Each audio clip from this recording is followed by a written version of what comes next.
அஸ்ஸலாமு அலைக்கும் வரஹ்மத்துல்லாஹி பரகாத்துஹு. உஸ்வத்துன் ஹசனா இஸ்லாமிய மகளிர் கல்லூரியில் பேராசிரியராக பணிபுரியக்கூடிய ஆலிமா முர்ஷிதா உங்களுடன் 5 நிமிட மதரசாவிலிருந்து ஒரு சிறிய தகவலை பகிர்ந்து கொள்கிறேன். ஆரம்பமாக இஸ்லாமிய வரலாறு. உஹது யுத்தம்.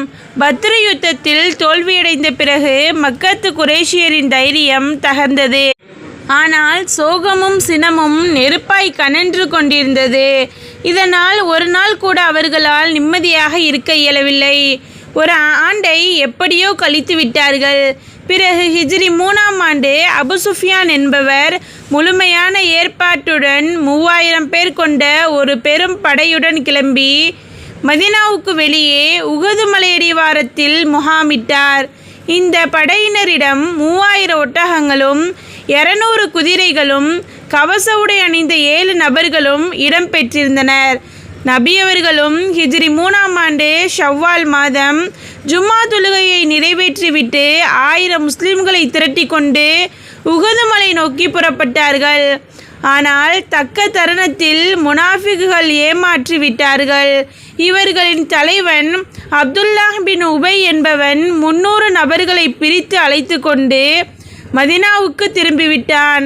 இப்போது முஸ்லிம்களின் எண்ணிக்கை 700ஆக குறைந்தது. உஹது களத்தில் யுத்தம் ஆரம்பமானது. இரு தரப்பு படையினரும் ஒருவரை ஒருவர் ஆக்ரோஷமாக தாக்கினர்.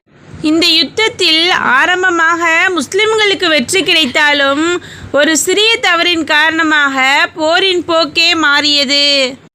இரண்டாவதாக அன்னலாரின் அற்புதம். தொண்டைக்குள் இறங்காத உணவு. ஒரு முறை அன்னலார் ஒரு ஜனாசா தொழுகையை நிறைவேற்றிவிட்டு திரும்பி வந்து கொண்டிருந்த போது ஒரு நபர், யா ரசூலல்லாஹ், தங்களை ஒரு பெண்மணி விருந்துக்கு அழைத்து வர சொன்னார் என்றார். அதை ஏற்றுக்கொண்ட நபிகளார் தமது தோழர்களுடன் அந்த பெண்மணியின் வீட்டுக்கு சென்றார்கள். உணவு பரிமாறப்பட்டது. நபிகளார் ஒரு கவலத்தை எடுத்த பிறகு சஹாபாக்கள் உண்ண ஆரம்பித்தார்கள். ஆனால் நபிகளாருக்கோ அந்த உணவு தொண்டைக்குள் இறங்கவில்லை. அப்போது அன்னலார், இந்த ஆடு அதன் உரிமையாளரின் அனுமதியின்றி பெறப்பட்டதாக நான் கருதுகிறேன் என்றார்கள். அதற்கு அந்த பெண்மணி, யா ரசூலல்லாஹ், நான் சந்தையில் ஆடு வாங்கி வர ஒருவரை அனுப்பினேன். அங்கு ஆடு கிடைக்காததால் பக்கத்து வீட்டாரிடம் அவரை அனுப்பினேன். அந்த வேளை அந்த வீட்டுக்காரர் இல்லை. எனவே அவரின் மனைவி இந்த ஆட்டை கணவரின் அனுமதியின்றி கொடுத்தனுப்பினார். பிறகு அன்னலார் இந்த உணவை கைதிகளுக்கு கொடுத்து விடுங்கள் என கூறி எழுந்துவிட்டார்கள். மூன்றாவதாக ஒரு ஃபர்லை பற்றி. கலா தொழுகைகளை நிறைவேற்றுதல். தொழுதிட மறந்தாலோ அல்லது தொழுகைக்குரிய நேரத்தில் அயர்ந்து தூங்கிவிட்டாலோ அது நினைவுக்கு வந்தவுடன் தொழுவது அதற்குரிய கஃபாரா, குற்ற பரிகாரமாகும் என நபியவர்கள் கூறினார்கள். நான்காவதாக ஒரு சுன்னத்தை பற்றி. தூங்கும் முன் ஓதும் துவா. நபியவர்கள் தூங்கும் முன் இந்த துவாவை ஓதினார்கள். அல்லாஹும்ம பிஸ்மிக அமூது வ அஹ்யா. பொருள், யா அல்லாஹ், நான் உனது பெயரால் மரணிக்கிறேன், இன்னும் உயிர் பெறுகிறேன். ஐந்தாவதாக ஒரு முக்கிய அமலின் சிறப்பு. நல்ல முஸ்லீம்.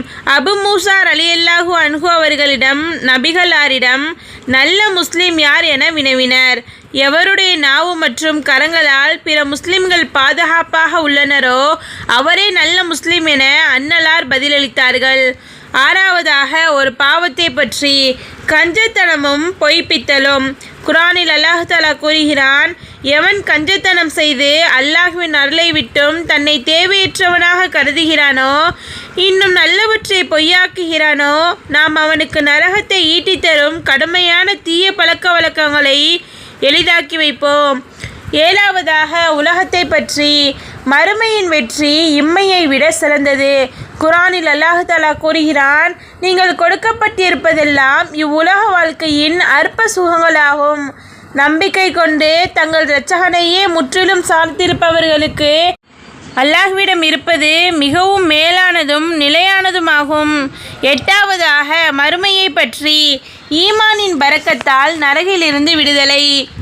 சுவனத்தார் சுவனத்திற்கும் நரகத்தார் நரகத்திற்கும் சென்ற பிறகு அல்லாஹ் தஆலா எவர் உள்ளத்தில் கடுகளவு ஈமான் உள்ளதோ அவரையும் நரகத்திலிருந்து வெளியாக்குங்கள் என்பான். பிறகு அவ்வாறே வெளியாக்கப்படும். அவர்கள் வெளிவரும்போது வரம்புக்கு மீறி எரிக்கப்பட்ட கரிக்கட்டைகளைப் போல் இருப்பார்கள். பிறகு அவர்களை ஹயாத் என்ற ஆறில் குளிப்பாட்டப்படும். அப்போது அவர்கள் நீருக்குள் முளைத்து வரும் நெல்மணியை போன்றிருப்பார்கள் என நபியவர்கள் கூறினார்கள். 9வதாக நபி வழி மருத்துவம். நோயாளிக்கு நிர்பந்தமாக உணவு புகட்டாதீர். தங்களின் நோயாளிகளுக்கு நிர்பந்தமாக உணவையோ நீரையோ புகட்ட முயற்சி செய்யாதீர். அல்லாஹ் தஆலா அவர்களுக்கு புகட்டுகிறான் என நபியவர்கள் கூறினார்கள். 10வதாக அன்னலாரின் அறிவுரை.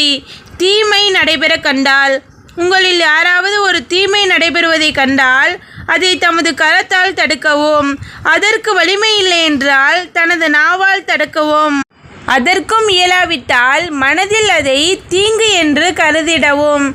இது ஈமானின் மிக தாழ்ந்த நிலையாகும் என நபி ஸல்லல்லாஹு அலைஹி வஸல்லம் அவர்கள் கூறினார்கள். அல்ஹம்துலில்லாஹ். அஸ்ஸலாமு அலைக்கும் வரஹ்மத்துல்லாஹி பரகாத்துஹு.